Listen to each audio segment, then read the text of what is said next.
Well, I'm all... Trace. We all know that 2020 has been a hard year, and it's ending in this festive period, which is going to be very different.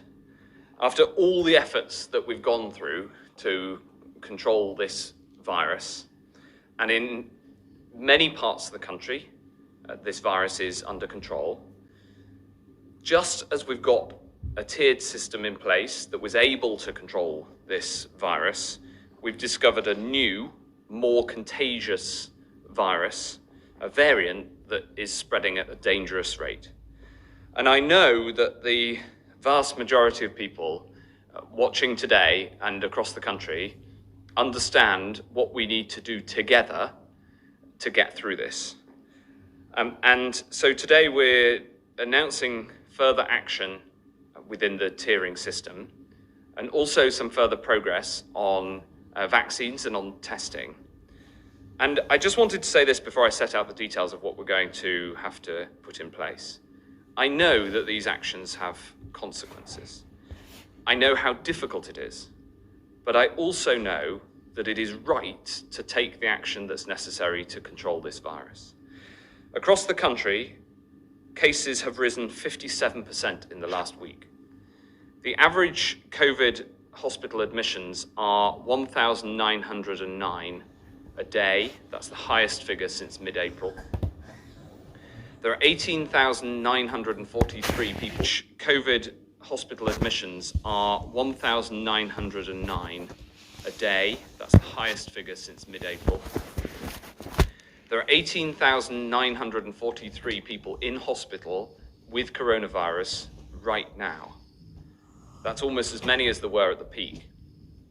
And yesterday, there were 691 deaths reported. That's 691 people who have died just before Christmas. And our hearts go out to their families, their loved ones, as with all who've died from this horrible disease. I know the pain that this causes. So against this backdrop of rising infections, rising hospitalizations, and rising numbers of people dying from coronavirus, it is absolutely vital that we act. We simply cannot have the kind of Christmas that we all yearn for. Of course, it's the social contact that makes Christmas so special, but it's that social contact that the virus thrives on. We all minimize our social contact as much as is possible this Christmas, and that will help protect ourselves, our loved ones, and the whole country. We've got to keep our resolve. We've got to keep going through this. And there's 4 areas that I want to update you on today very specifically. The first are those tiering decisions that I just mentioned. We know that the 3-tiered system worked to control the old variant and is working now in large parts of the country, especially in Northern England. But we also know that Tier 3 is not enough to control the new variant. This is not a hypothesis, it is a fact, and we've seen it on the ground.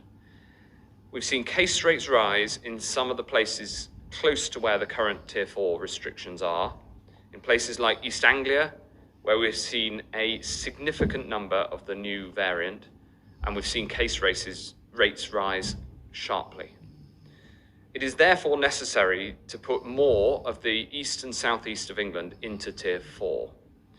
We're also taking action in parts of the southwest, where there are some early signs of the new variant and where cases are rising. Even though case rates in some of these areas are not as high as they are in the areas badly affected, in London, for instance, and in Kent, the direction is clear and in many cases quite stark. The doubling times are short. And we have learned that when it comes to being a matter of when, not if we take action, it is better to act sooner. So from 1 minute past midnight on Boxing Day, Sussex, Oxfordshire, Suffolk, Norfolk, and Cambridgeshire, those parts of Essex not yet in Tier 4, Waverley in Surrey, and Hampshire including Portsmouth and Southampton, but with the exception of the New Forest, will all be escalated to Tier 4. Bristol, Gloucestershire, Somerset, including the North Somerset Council area, Swindon, the Isle of Wight, the New Forest, and Northamptonshire, as well as Cheshire and Warrington, will all be escalated to Tier 3. And I'm afraid that Cornwall and Herefordshire have seen sharply rising rates and need to be escalated to Tier 2. This is not news that anybody wants to deliver, and I am truly sorry for the disruption that it causes. But I think people know how important it is that we take decisions like this to keep people safe and to protect the NHS. The second piece of news I want to tell you about is some developments about another new strain of this virus. Of course, the fight against the virus is a global effort, and we're constantly vigilant and looking around the world. And as part of our surveillance, and thanks to the impressive genomic capability of the South Africans, we've detected 2 cases of another new variant of coronavirus here in the UK. Both are contacts of cases who have travelled from South Africa over the past few weeks.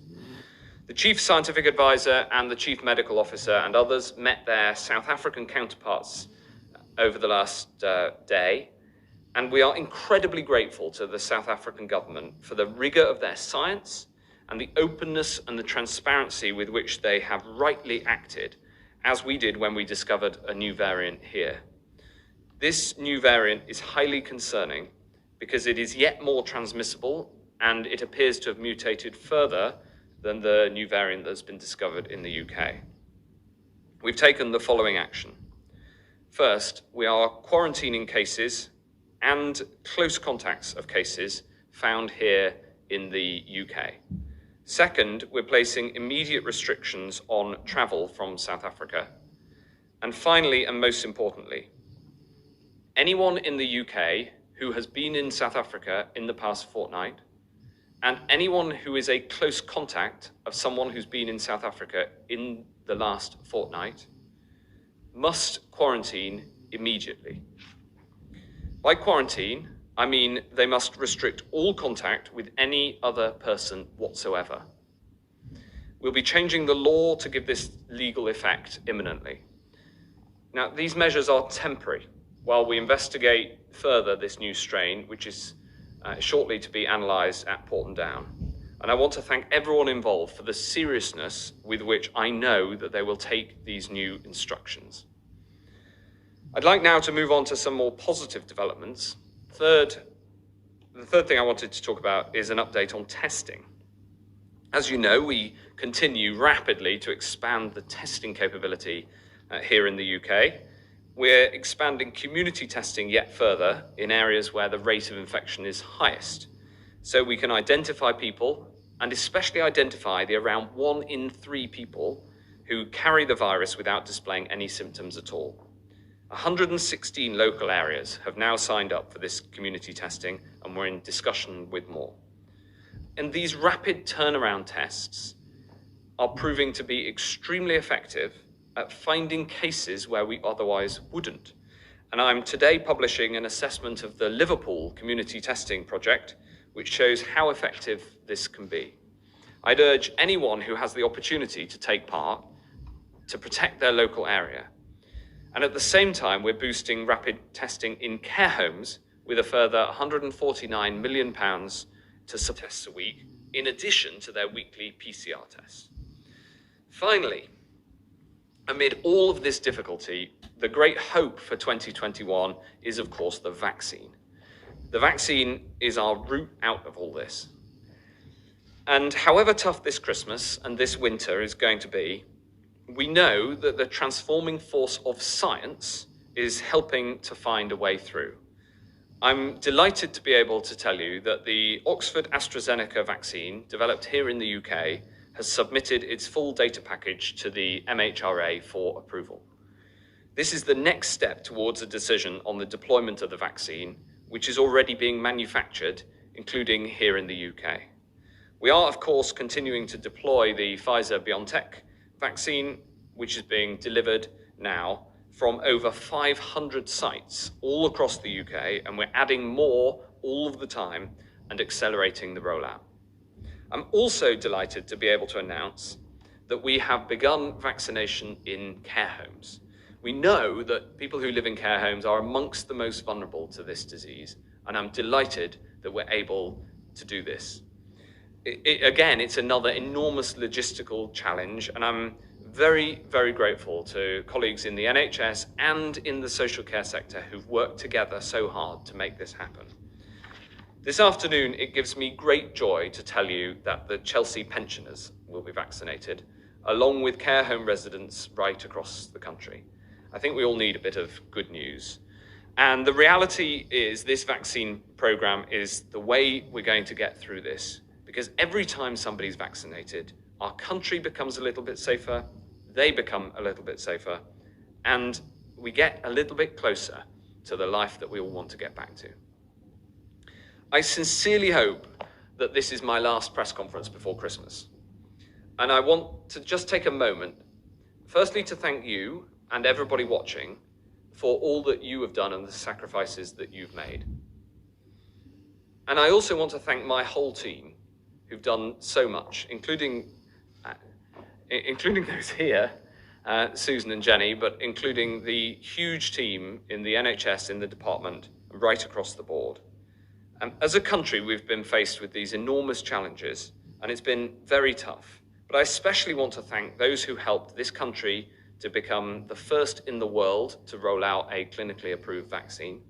I want to thank all those who've helped us build a bigger capacity in genomic testing than anywhere else in the world, and of course, the biggest overall testing capacity in Europe. I want to thank our scientists who've discovered the first proven treatment for coronavirus.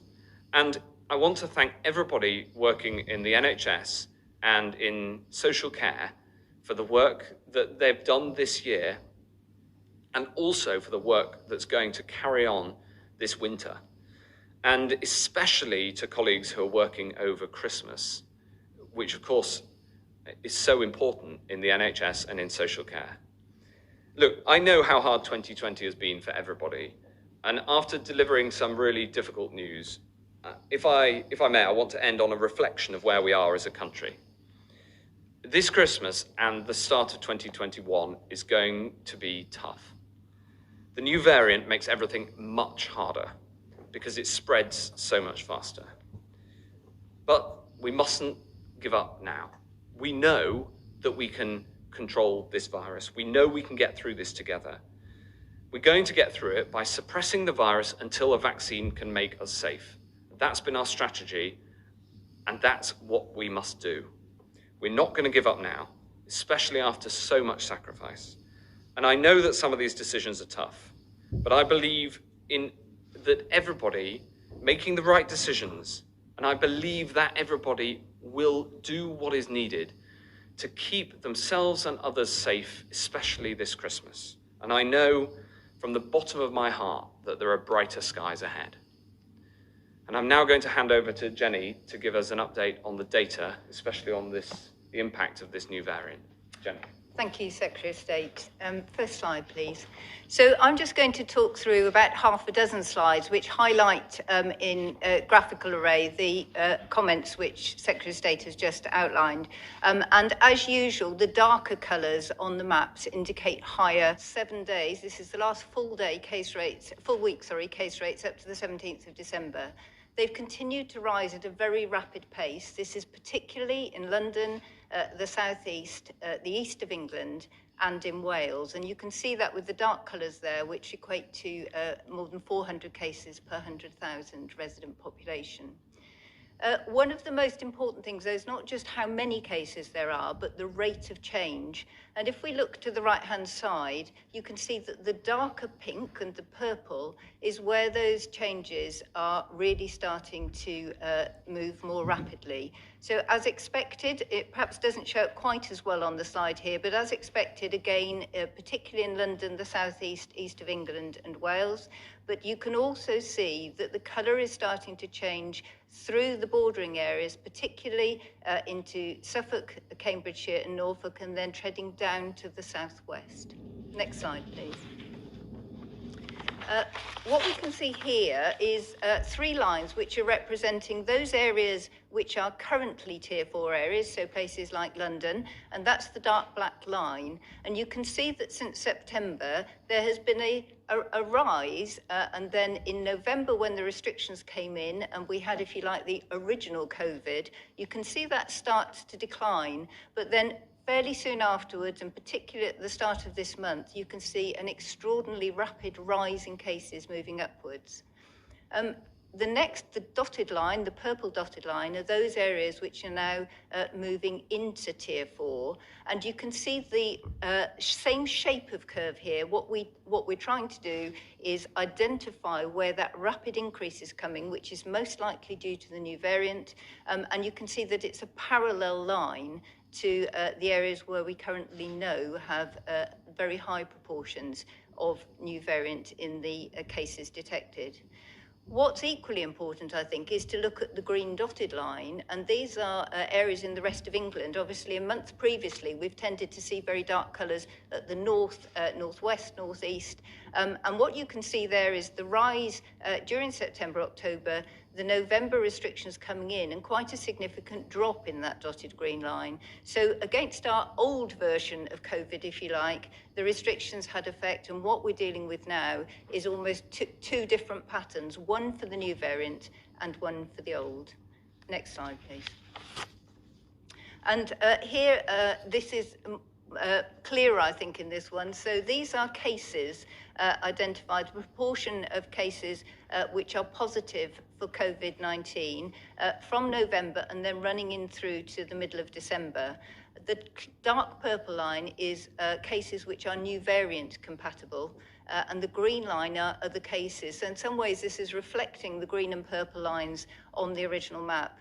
And what you can see again is that the original version of COVID is been brought down from November. You can see quite a sharp decline in cases and a levelling off, but a very rapid rise in the new variant cases, which are moving forward at pace. Next slide, please.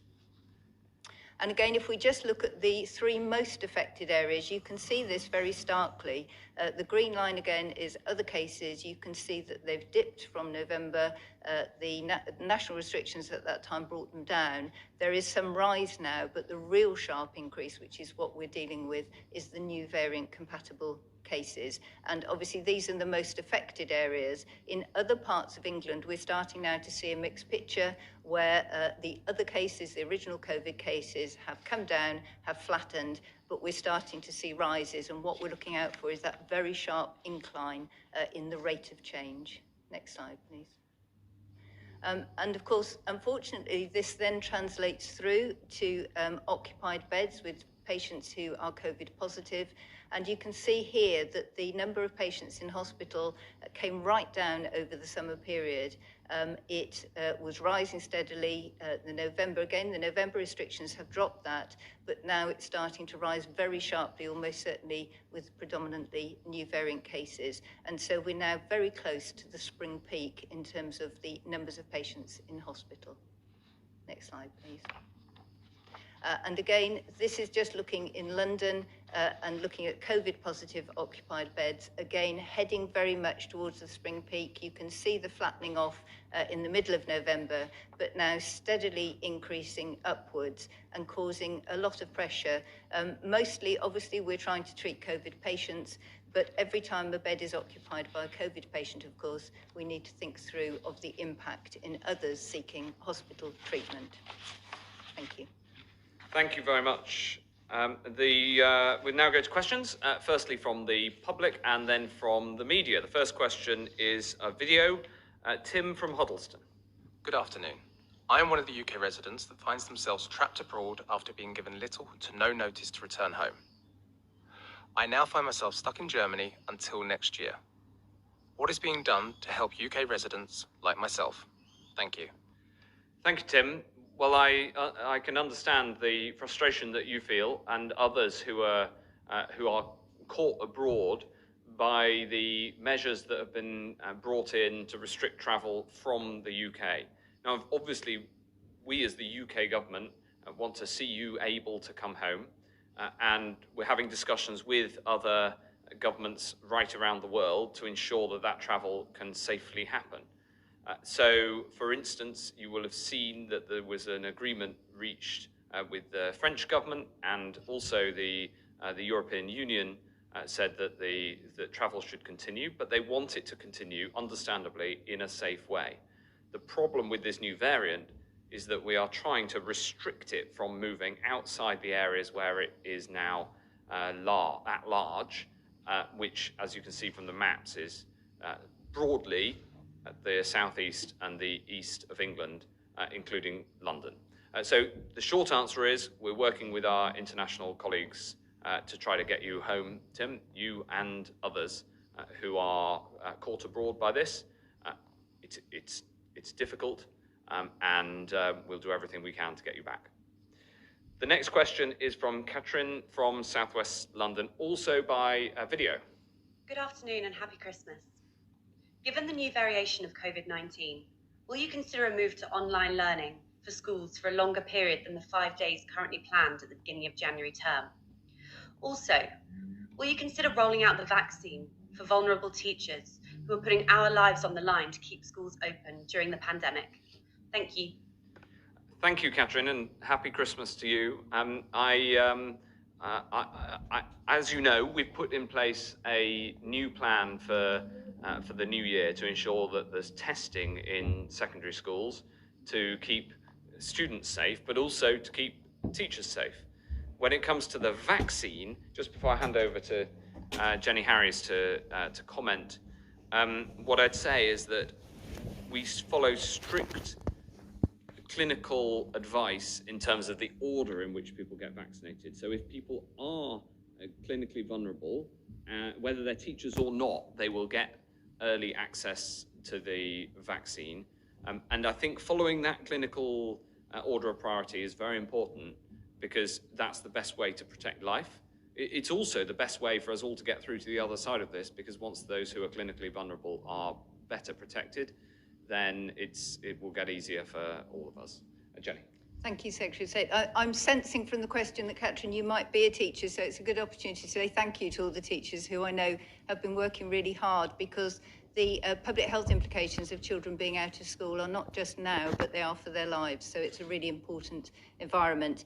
In terms of clinical vulnerability, certainly the evidence that we have, and we're continuing to look at that, SAGE has been looking just in the last week or so at the data, doesn't suggest that teachers themselves are at any greater risk, but clearly teachers who are clinically vulnerable will be anxious. And as the Secretary of State has said, the different groups, the clinically extremely vulnerable, have been recognised and are already in the higher risk group, alongside those who are 70 and over, and those who are clinically vulnerable, i.e. have more general conditions, but nevertheless increasingly vulnerable in the face of a new virus, are included in group 6. So I hope that gives teachers assurance that those vulnerabilities have been considered, and obviously JCVI has looked at that independently, but we've been able to feed in much of the information and scientific evidence that we've had around different risk ratios.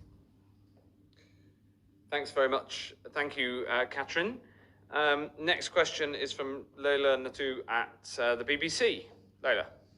Thank you, Secretary of State. You've just said when it comes to coronavirus that it's better to act sooner, but the Prime Minister said on Saturday that the new strain was present across the country. Your Chief Scientific Advisor said on Monday that it wasn't possible to stop it from spreading beyond the southeast, and you're only announcing today the widening of Tier 4 within the southeast and east of England, and only from Boxing Day. Haven't you wasted valuable time in trying to get ahead of the new strain of the virus? And if I may, to Dr. Harries, you've talked about yet another more transmissible strain being identified from South Africa. How confident are you that the new 4-tier system is strong enough to tackle that? Thanks very much. Well, as you know, when we got the information on Friday afternoon about the impact of the new variant on transmission, that it's that much more contagious, we acted incredibly fast to put the 4th tier in place. And then today we've broadened that. There are parts of the country where the case rates, thankfully, as you saw in the charts, have been coming down, and the whole basis of the tiered system is to take a proportionate approach to the areas where we need very firm action and other areas where we clearly need restrictions, but they don't have to be as drastic. Now, added to that, of course, is everybody's personal responsibility. And that is the critical thing this Christmas and through to the new year. It is really important that people make sure that they minimize the chances of them passing on the disease, because it's actually by all of our actions collectively that we get this under control. On the new variant and the South African variant, I'm going to pass to Susan Hopkins, if I may, who is the expert on the genomics, and then ask Jenny to comment on the epidemiology. Susan. Great, thank you. So the new variant in the UK, which we've identified, is very different to the variant in South Africa. It's got different mutations. Both of them look like they're more transmissible. We have more evidence on the transmission for the UK variant because we've been studying that with great detail with academic partners. We're still learning about the South African variant, and you've heard already the measures that we're introducing to ensure that we quarantine people who are coming in from South Africa. And therefore, we are pretty confident, actually, that the system we have in place will help control the spread. Clearly, this needs to be continually monitored, and we have a genomic system in place to do that. And we are looking at to constantly enhance the detection of cases in travellers. I'll hand over to Jenny. Thank you, Susan. So, yes, I think going back to the tier system, obviously, as you could see from the slides, against the old version of COVID, our original one we were dealing with, those tiering systems in tier 3 has been...